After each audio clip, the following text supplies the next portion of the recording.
रिश्ता के बात बढ़ावे से पहले दहेज के बात कर लिहल जाओ।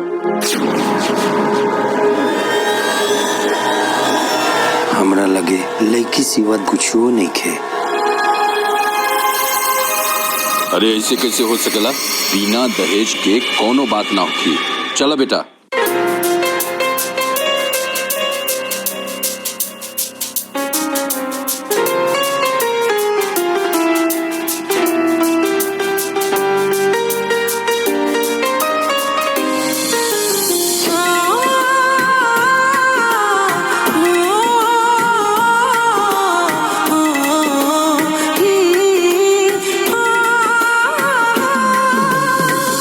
किस्मत में हमानी के प्यार ना रहे, विधनों के शायद स्वीकार ना रहे।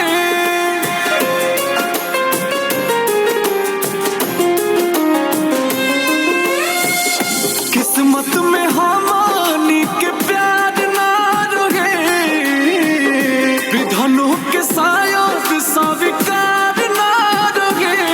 हमारे शादी में न आई हा तो हमारा घरे, जब साथ देवे के नारा है तब प्यार काहे के कैला तू। पल पल तड़पे दिल आह भरे, काहे हमरा से दूर हो गइला तू। जब साथ देवे के नारा है।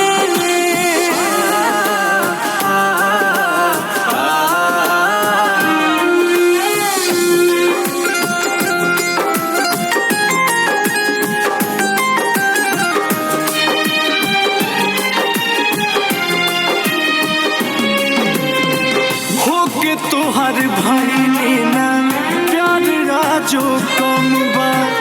एही बात के सोना दिलवा में गम बा।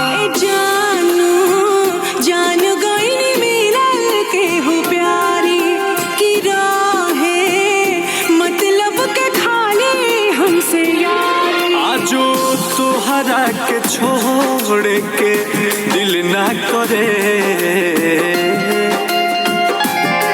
जब साथ देवे के नारा है तब प्यार काहे के कैला तू।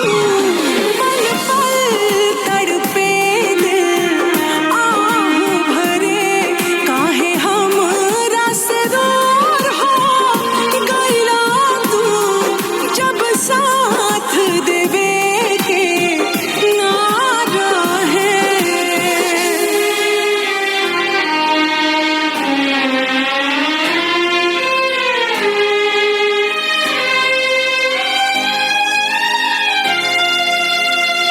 दुनिया लुटल मोर फुटल बा नसीब हो।